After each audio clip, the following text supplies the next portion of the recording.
하나님의 말씀 사도행전 8장 4절에서 8절까지 함께 보겠습니다. 그 흩어진 사람들이 두루 다니며 복음의 말씀을 전할세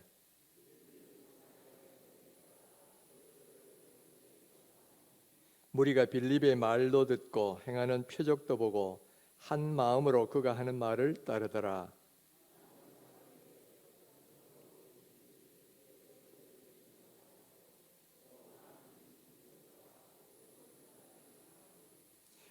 함께 그 성에 큰 기쁨이 있더라. 아멘.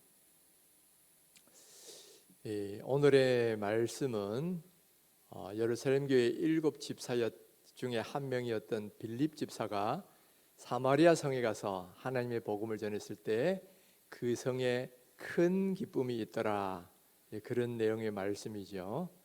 얼마나 큰 기쁨이었는지 큰 기쁨이 있었다, 그렇게 말을 하고 있습니다. 여러분, 왜 이들이 이렇게 큰 기쁨을 가졌을까요? 우리가 상식적으로 생각하면 복음도 받고 병도 고쳤으니까 뭐 기쁜 거 당연한 게 아니겠느냐, 그렇게 생각하기 쉬워요. 그런데 지금 이 사마리아 성 사람들이 기뻐했던 것에는 물론 병도 고쳐지고 복음도 들었으니까 기쁜 것도 있지만은 그 이상의 의미가 들어있어요. 사마리아 사람들이 복음을 듣고 기뻐했던 것들은 단순히 우리가 보통 복음을 받고 기뻐한 그 정도의 차원을 넘어서는 그런 더 이상의 의미가 있다는 거예요. 그것은 뭐냐 하면은 그동안 이 사마리아 사람들은 유대인들로부터 멸시받고 천대받고 그래서 하나님의 언약의 백성 밖에 있었어요. 그런데 그들에게도 동일한 하나님의 사랑이 나누어지고 하나님의 백성이 되었기 때문에 오는 그 큰 기쁨이 그들에게 넘쳤다라는 그런 이야기예요. 그런데 여러분, 그것을 좀 잘 이해하려면 이 사마리아의 사람들이 어떻게 해서 태어나게 됐는지 그 역사를 조금 알 필요가 있어요. 우리가 잘 아는 대로 이 사마리아 사람들은 본질적으로는 북이스라엘 사람들의 후예들입니다. 그러나 후예긴 하지만은 이 아수르의 이 혼혈 정책 때문에 순수한 유대인들이 아니라 혼혈이 된 그런 사람들이에요. 그래서 이 남쪽 유대인들로부터는 동족으로 인정받지 못하고 늘 멸시를 당하던 그런 사람이 되었어요. 그러면 언제부터 왜 이렇게 되었느냐? 그 역사를 열왕기상 16장 이하에 보면 아주 자세하게 설명이 되어 있습니다. 북이스라엘이 이 남쪽 유다와가 대립돼서 이렇게 같이 남북 시대로 있을 때에 그 북쪽에는 아수르라는 강대국이 서서히 일어나기 시작했어요. 이 아수르가 점점 힘을 떨치니까 위협을 느낀 그 다른 나라들이 연합해서 대항을 하기 시작합니다. 특별히 다메섹에 있는 아람이란 나라하고 북이스라엘 나라는 반아수르 동맹을 맺고 남쪽 유다에 대해서도 이 동맹에 참여할 것을 요청을 해요. 그랬을 때 당시의 왕이었던 아하스 왕은 오히려 이 요청을 거절하고 친아수르 정책을 씁니다. 그러니까 이에 화가 난 이 아람 나라하고 북이스라엘이 남쪽 유다로 쳐들어가요. 이제 위험에 빠진 이 남쪽 이 아하스 왕이 저 아수르에 있는 왕에게 사신과 조공을 보내면서 우리를 도와주십시오 하니까 마침 안 그래도 지금 다른 나라를 칠 명분이 필요했던 이 아수르의 디글랏빌레셀 3세라는 왕이 이 요청을 받고 군대를 움직여서 저 아람 나라를 쳐들어갑니다. 그래서 아람 나라를 점령하고 르신 왕을 죽이고 또 아람에 있는 많은 사람들을 사로잡아 가지고 다른 곳으로 이주시켜 버려요. 그러면서 북이스라엘에는 조공을 바치도록 그렇게 만들었습니다. 그래서 북이스라엘이 한동안은 조공을 잘 바치다가 이 아수르의 왕인 디글랏빌레셀 3세가 죽고 그 아들 살만에셀 5세가 왕이 돼요. 그러니까 혼란이 있을 것이다, 이 틈을 타자, 이래가지고 이 북이스라엘의 마지막 왕이었던 호세아가 이제 조공 바친 것을 중단해버립니다. 그리고는 저 애굽 왕에게 도움을 요청을 해요. 그러니까 이 사실에 화가 난 이 아수르의 살마네셀 5세가 군대를 이끌고 이 북이스라엘을 쳐들어가죠. 그래서 3년 동안 사마리아 성을 포위하고 결국 3년 만에 이 호세아 9년째에 그 성이 함락이 됩니다. 그리고 호세아 이 왕은 포로로 잡혀가게 되죠. 그러면서 이 아수르는 다시는 이런 반란을 획책하지 못하도록 아예 나라를 없애버립니다. 그래서 총독을 직접 파견을 하고, 그리고 여기 있는 이 사람들을 이주 정책을 써요. 원래 아수르는 이 반란을 다시 일어나지 못하도록 피점령국의 그 주로 상류 사회들이죠. 상류층 사람들을 다른 지역으로 옮겨버립니다. 그리고 다른 지역에 있는 사람들을 그 땅으로 이주시켜요. 그래서 그 사이에서 혼혈이 되게 만들죠. 이 정책은 꽤 성공적이어서 반란을 막는 데도 도움됐을 뿐만 아니라 이 국가의 세수를 증진하는 데도 꽤 도움이 됐다 그래요. 바로 이 정책을 아수르가 썼는데, 바로 이 정책에 따라서 북이스라엘도 강제 이주를 당하게 됩니다. 그래서 상류 사회에 있는 많은 사람들이 저 북쪽에 있는 메대 지역의 여러 도시로 고을들로 다 흩어져 버리고, 대신 이 북이스라엘 땅에는 바벨론이나 다른 나라 사람들이 잡혀와 가지고 여기에 이주하게 되죠. 바로 그것을 열왕기하 17장 24절에서 이렇게 설명하고 있습니다. 아수르 왕이 바벨론과 구다와 아와와 하맛과 스발와임에서 사람을 옮겨다가 이스라엘 자손을 대신하여 사마리아 여러 성읍에 두매 그들이 사마리아를 차지하고 그 여러 성읍에 거주하니라. 그러니까 이 본토에 있는 사람들은 다른 지역으로 가고, 다른 지역에 있는 여러 나라에 있는 사람들이 또 이쪽에 와가지고 같이 거주하다 보니까 어떻게 됩니까? 그 땅에 있는 원주민하고 새로운 이주민하고 이제 결혼을 하면서 혼혈이 이루어지게 됐죠. 자, 이렇게 혼혈이 이루어지면 이 아수르로서는 좋은 것이 감히 반란을 획책하지 못하니까, 그래서 이런 정책을 쓴 거예요. 그러다 보니까 이렇게 해서 탄생한 민족이 누구냐면 사마리아 사람이에요. 그래서 이 북이스라엘의 후예이긴 하지만은 순수 혈통을 잃어버리고 이렇게 다른 민족과 더불어 혼혈이 이루어지게 됐죠. 뿐만 아니라 이들은 종교적으로도 혼합 종교가 되었어요. 처음 그들이 이 땅에 이주해 왔을 때는 자기 지역에 섬기던 그 신들을 섬겼습니다. 그런데 하나님이 보내신 사자들이 막 그 지역 사람들 물어 죽이고 해서 많은 사람이 죽게 됐어요. 그러니까 사람들이 뭐라고 생각하냐면, 이것은 이 지역의 신의 법을 몰라서 이렇게 그 신을 안 섬기니까 이렇게 됐다. 그래가지고 그 사마리아 지역의 신인 여호와 신을 섬기는 제사장을 세워서 여호와 신앙을 가르치도록 만들었어요. 그러니까 한편으로는 자기가 과거부터 생겼던 신들도 섬기면서 또 그 사마리아 지역의 신인 여호와 하나님도 섬기는 그런 혼합 종교가 되는 거죠. 열왕기하 17장 33절에서 이 부분에서 이렇게 설명합니다. 이와 같이 그들이 여호와도 경외하고 또한 어디서부터 옮겨왔든지 그 민족의 풍속대로 자기의 신들도 섬겼더라.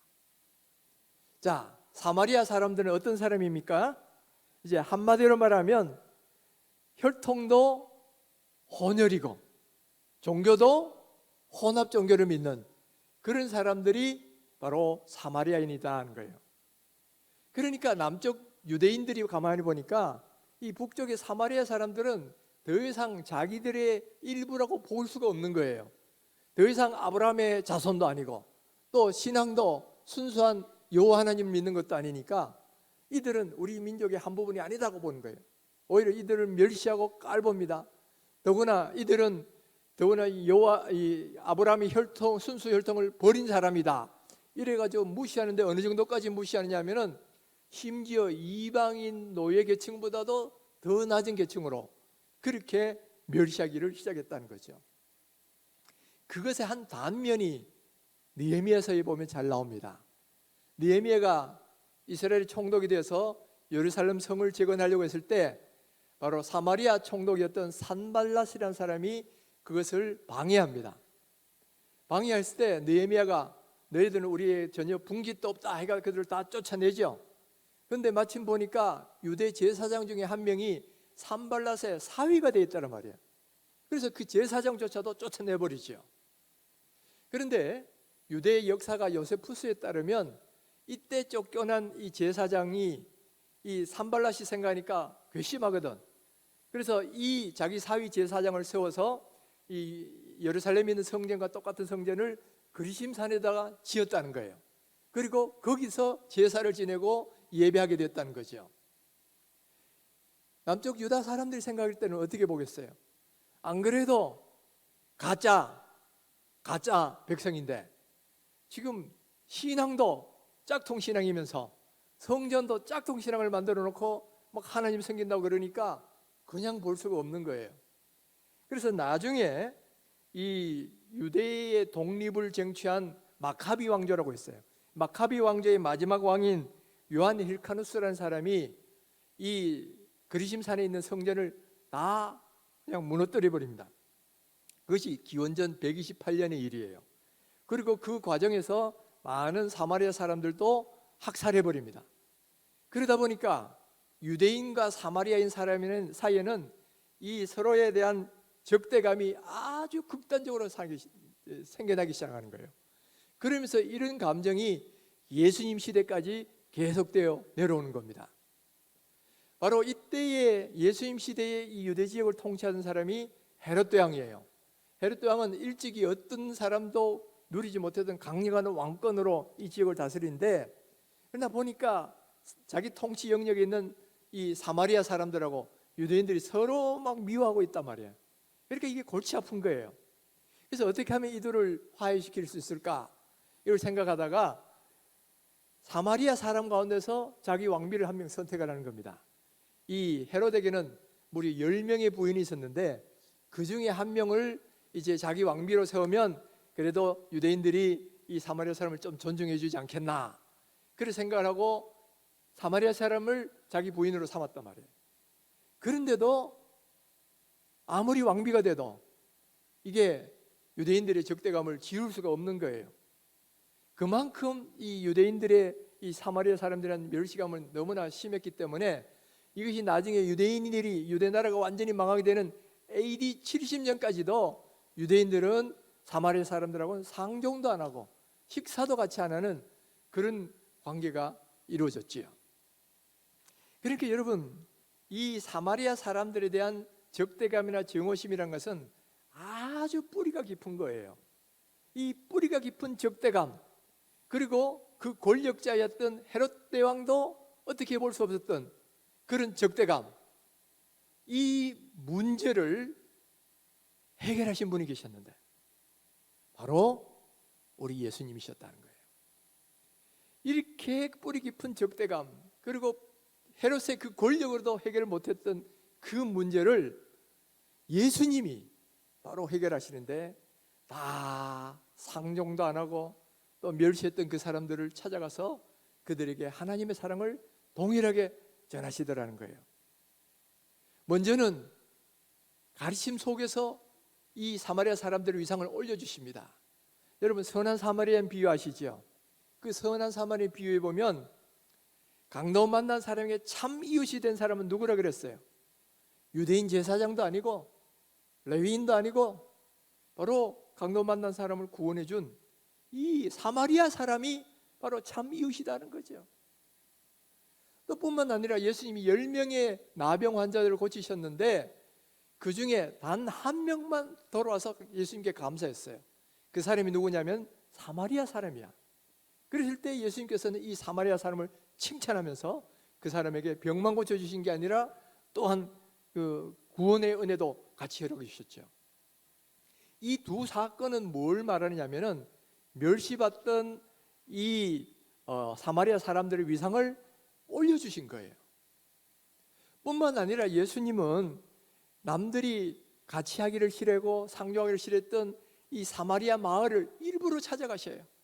그래서 저 수가성이라는 곳에 가서 거기 물길로 나온 여인을 만나서 복음을 전합니다. 또 그가 예수 믿고 구원받게 되자 그 수가성 여인을 통해서 또 그 지역에 있는 많은 사람들에게 복음을 전하셔요. 이것은 당시로서는 상상도 하기 힘드는 그런 파격이었어요. 예수님은 이렇게 하나님의 사랑을 바로 사마리아 사람들에게까지 전하셨어요. 그뿐만 아니라 마지막 승천하기 전에 유언을 남기실 때도 이렇게 제자들에게 당부하시는 겁니다. 오직 성령이 너희에게 임하시면 너희가 권능을 받고 예루살렘과 온 유대와 사마리아와 땅끝까지 이르러 내 증인이 되리라. 여러분, 사마리아의 복음을 전한다는 것은 유대인들에게는 상식적으로 있을 수가 없는 일이에요. 그런데 예수님께서는 일부러 사마리아와라는 걸 강조하심으로써 사마리아가 혹시 누락될까 봐, 이 제자들이 사마리아 사람들에 대해 적대하면서 복음을 전하지 않을까 봐 일부러 사마리아와 이 말씀을 하시면서 사마리아를 챙겨주셨다는 거예요. 바로 이렇게 예수님이 사마리아에도 복음을 전하라고 당부하시니까 그 당부가 실현된 것이 바로 오늘 우리가 읽은 이 본문의 말씀이다 하는 거예요. 이 본문에 보면 7집사 중에 한 명이었던 빌립이 이곳에 복음을 전하지요. 그러나 사실 이것도 처음부터 얻어된 결과는 아니었어요. 이 예수님께서는 땅끝까지 이르러 제 증인이 되라 그랬지만은 예수님의 제자들은 예루살렘에 있으니 좋거든요. 그래서 여기가 좋사오니 그러면서 예루살렘에서만 막 복음을 전하는 거예요. 그러실 때 하나님께서 큰 박해가 일어나서 다 흩어지게 만드셨어요. 그때 흩어졌던 사람들 중에 일부가 사마리 지역으로 왔는데 바로 이들을 통해서 사마리아에도 복음이 전파되는 거예요. 그래서 이 빌립이 그들에게 복음도 전하고 또 병도 고치고 표적도 막 행하니까 사람들이 막 이 빌립의 말도 듣고 또 그리고 그가 하는 표적도 보면서 예수를 믿게 되는 거예요. 그러면서 그 결과가 그 성에 큰 기쁨이 있더라. 이렇게 기록된 것이 오늘 우리가 본 이 말씀입니다. 여러분, 지금 이 역사를 알면요, 사마리아에 가서 복음을 전하는 게 이게 당연한 게 아닌 거예요. 유대인들은 감히 그들과 상종도 안 하고 그들에게 복음 전한다는 건 생각도 못 하는 건데 바로 예수님의 그 말씀과 예수님의 그 사랑 때문에 제자들이 가서 복음을 전했고, 그래서 그들도 그동안 하나님의 언약의 백성에서 소외되었었는데 우리도 하나님의 자녀가 되기에 합당한 사람으로 여김을 받게 되었구나.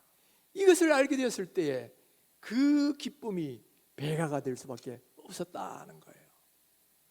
여러분, 그러니까 사마리아 사람들이 복음을 듣고 이렇게 기뻐한 것은 일반 유대인들이 복음 듣고 기뻐하는 것 이상의 의미가 있다는 것이 바로 그들의 역사와 문화를 알면 여러분 그건 충분히 이해할 수가 있다는 거죠.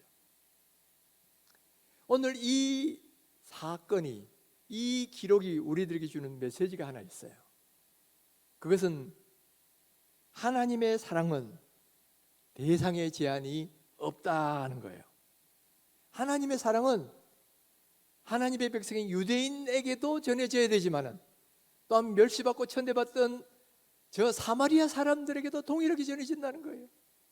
이 하나님의 사랑은 지혜가 많고 많이 배운 사람들에게도 전해지지만은 그러나 못 배우고 무식한 야만인들에게도 동일하게 전해지는 거예요.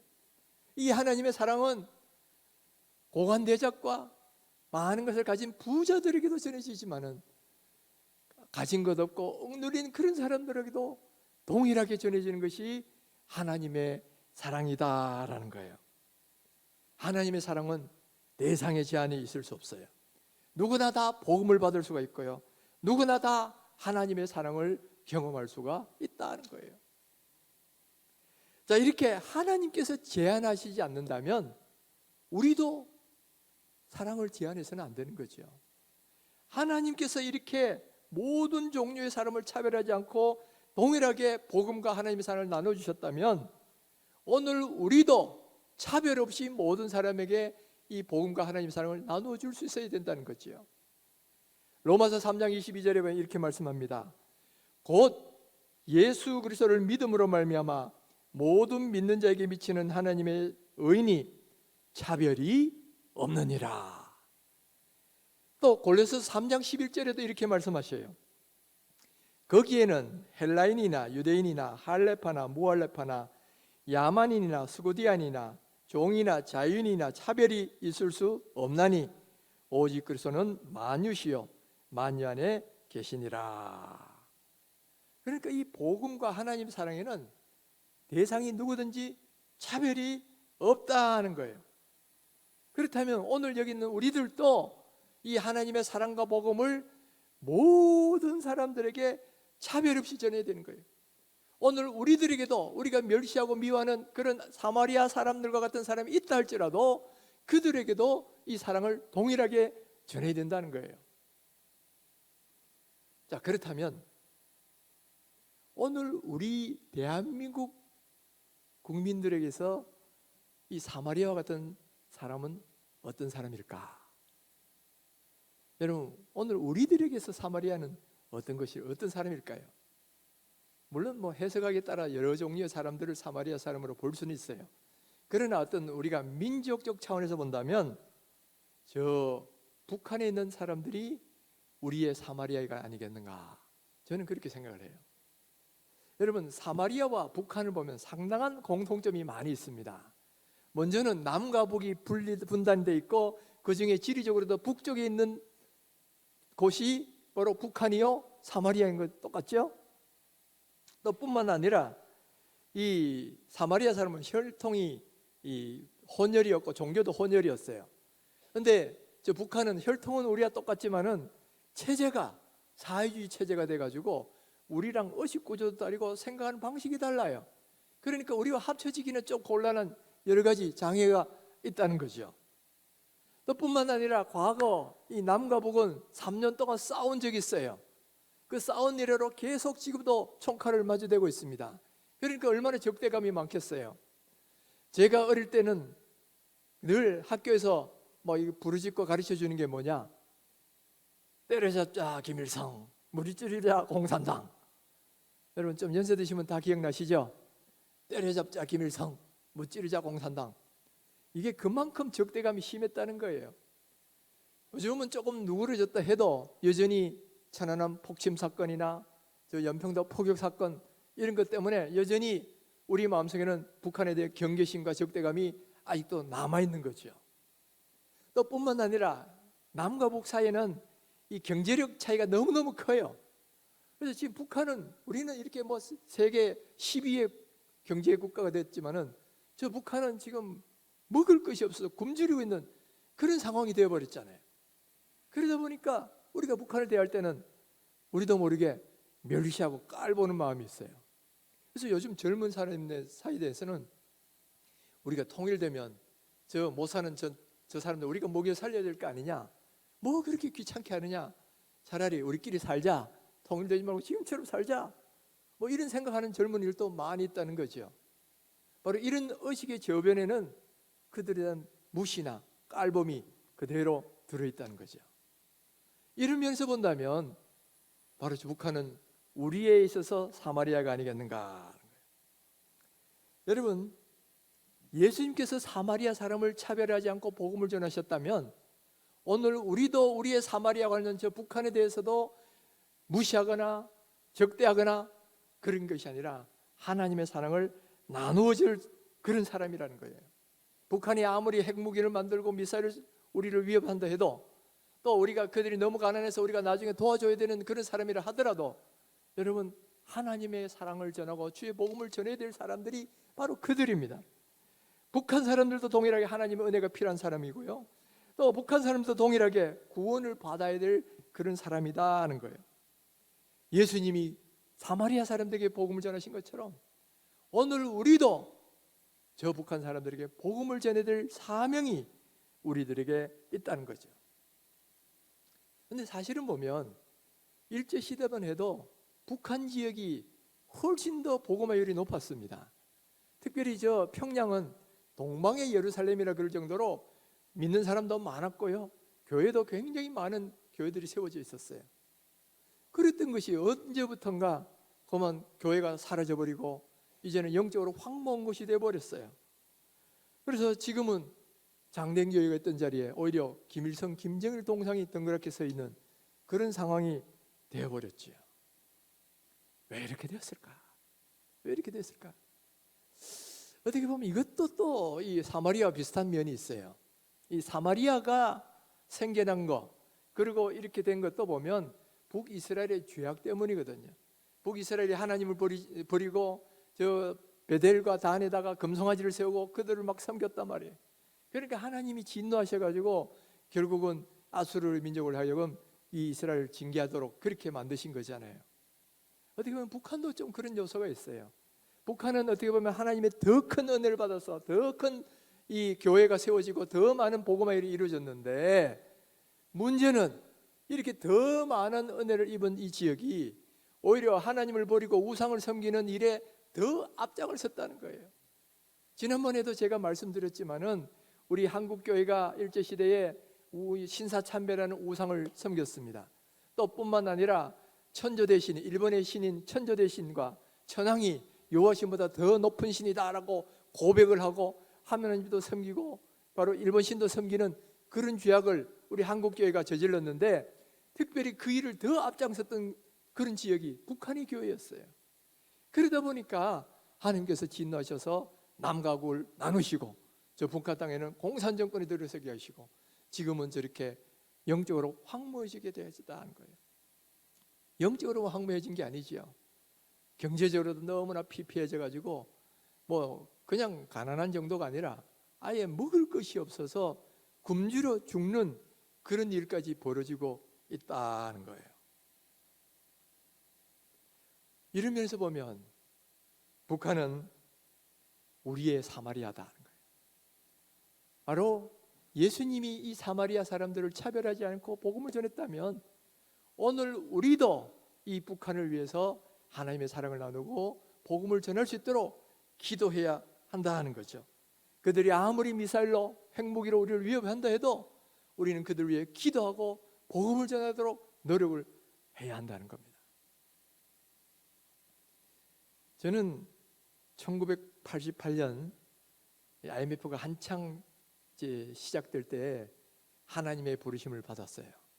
하나님께서는 저를 목회자로 부르시기 전에 3일 동안 금식 기도하면서 먼저 제 자신의 죄를 회개하게 하셨습니다. 그리고 그 이후에는 이 나라와 민족을 위해서 다시 3일 동안 금식 기도하게 하시는데, 그때 우리 남쪽도 IMF의 고통을 겪고 있었지만은 북한도 고난의 행군이라 그래가지고 많은 수십만 명의 사람들이 굶주려서 죽어가고 있는 그럴 때예요. 그럴 때 하나님께서 이 나라 민족을 위하여 기도하라 그러셨을 때 IMF로 고통받는 남쪽을 위해서도 기도하지만은 또 저렇게 굶주리고 있는 북한을 위해서도 기도하라 그러셨어요. 그러면서 저에게 들려주시는 말씀이 뭐냐면은, 너는 금식하면서 며칠 굶어도 이렇게 배가 고픈데 저 땅에 있는 그 어린아이들은 얼마나 배가 고프겠느냐, 그런 말씀까지도 들려주시는 거예요. 그때 그 전까지는 저는 뭐 내 자신만 기도할 줄 알았지 나라와 민족 이러면 뭐 나와는 무관한 그런 기도로 생각했는데, 하나님께서 이렇게 말씀하시는 그 이후부터 나라와 민족을 위한 것이 저의 사명이 되었어요. 그래서 나라를 위해서 기도하고, 그래서 우리 교회 4대 사명 중에 하나도 나라를 위해서 기도하는 교회, 이렇게 된 것도 저의 이 경험과 무관하지는 않습니다. 사랑하는 성도 여러분, 예수님이 저 사마리아 사람들에게 복음을 전하신 것처럼 오늘 우리도 우리의 사마리아로 갈 수 있는 저 북한을 위해서 여러분 기도하셔야 돼요. 당장 들어가서 복음을 전할 수는 없지만은 저 땅에도 복음의 문이 열릴 수 있도록 우리는 기도하고 준비할 수는 있다는 거예요. 저 김정은 정권도 할 수만 있다면 하나님 회개하고 예수를 믿게 해 주십시오.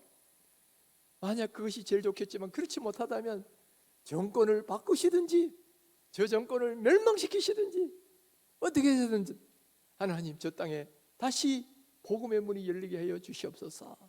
여러분 이 기도를 우리가 끊임없이 해야 되는 거예요.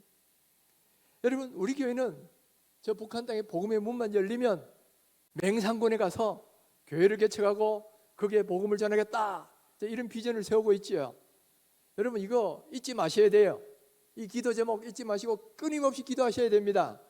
하나님 저 땅에 빨리 복음의 문이 열리게 해주시고, 복음의 문이 열릴 때 우리 교회는 맹상군을 책임질 수 있게 해달라고 계속적으로 기도하시고, 또 기도만 할 게 아니라 준비도 해야죠. 그쪽에 만약 열리면 보낼 사람도 사실은 준비해야 되는 거예요. 그래서 여러분, 우리 교회에게 하나님 주신 비전 중에 하나가 바로 이런 북한에 복음하여 또 맹상군에 복음하라면, 여러분, 이걸 위해서 우리가 더 기도해야 된다는 거예요. 더 열심히 기도하고 준비해야 된다는 거예요. 바로 북한 복음만을 위한 기도는 하나님이 우리에게 주신 사명이다. 사명이다. 여러분, 이것을 가슴에 품고 기도하는 그런 교회가 되기를 간절히 바랍니다. 여러분, 저 멸시받던 하나님의 언약에 밖에 있던 사마리아 성에 복음이 전해졌을 때에 그 성에 큰 기쁨이 있었다 그랬잖아요. 저는 이와 같은 일이 우리의 사마리아인 북한에도 동일하게 일어나기를 간절히 소망합니다. 사마리아 성에 들어갔을 때에 그들에게 복음만 전해진 게 아니죠. 그들에게 귀신도 쫓겨나고 모든 병자들도 고침을 받는 그런 일이 있었어요. 그러니까 복음이 토탈 복음으로 들어간 거예요. 그런 것처럼 우리의 사마리아인 북한에 이 복음이 들어갈 때도 영적으로도 복음화되어서 그들이 다 하나님의 자녀가 되는 생명의 권세를 얻어야 되겠지만은, 또한 육신적으로도 굶주려서 영육간에 먹을 양식이 없는 그런 사람들이 되어야 될 것이다 하는 거예요. 여러분, 지난 금요일 날 북한을 150번이나 들어갔다 왔던 임현수 목사님 오셔서 말씀 전해주신 거 들었죠. 그리고 영상도 보여주셨는데 저도 그 영상 보고 참 가슴이 아팠어요. 그 영상을 보면 북한의 그 고아원을 찍은 걸 보여주는데 아이들이 못 먹어가 뼈가, 이 갈비뼈가 앙상하게 나오는 거죠. 우리 간혹 보면 뭐 아프리카 굶는 사람을 도웁시다 해가지고 아프리카 아이들이 뼈만 남은 이거 보여주는 거 똑같은 모습이 우리의 저 북한은, 그 북한에 있는 아이들도 똑같이 그리 돼 있더라는 거예요. 그리고 너 몇 살이니 물어봤을 때 16살, 17살이라는 아이가 우리나라 초등학교보다 더 왜소해. 하도 못 먹어가지고. 그런 것이 저 북한이단 말이에요. 저는 그 영상을 보면서 눈물을 흘렸어요. 너무너무 안타까웠어요. 여러분, 우리의 반쪽인, 우리가 땅끝까지 이르러 복음을 전하기 위해서는 사마리아도 전해야 돼요. 우리의 사마리아가 저 북한이라면 우리가 저 사마리아를 위해서도 복음을 전하기 위해서 기도를 하고 준비해야 된다는 거예요.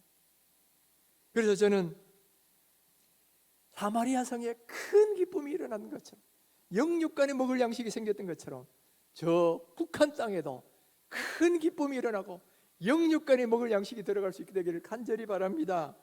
저는 그때가 점점 다가오고 있음을 믿습니다. 요즘 여러분 북한 소식을 들어보세요. 이제 김정은이 통치 체제에 상당한 이상이 일어나고 있어요. 또 뿐만 아니라 젊은 세대들은 장마당 세대라서 이제는 옛날 권위지대 듣지를 않습니다. 이것은 뭘 말하냐면 북한이 정권이 이제는 종말이 다가오고 있다는 그런 하나의 신호예요. 저는 북한이 머지않은 장래에 곧 무너지고 또 통일의 기회가 분명히 우리에게 올 줄 확신합니다. 바로 그때까지 우리는 더욱더 간절하게 기도하셔야 돼요. 우리가 기도하면 할수록 그날은 더 빨리 올 것입니다. 우리가 기도하면 기도할수록 더 부작용 없이 통일이 이루어질 줄 믿습니다. 그래서 여러분, 바로 그 일에 우리 힌돌교회가 쓰임받는 교회가 되고 여기 있는 우리 모든 성도님들이 바로 그 일에 쓰임받는 빌립과 같은 성도님들이 다 될 수 있기를 주님의 이름으로 축원합니다.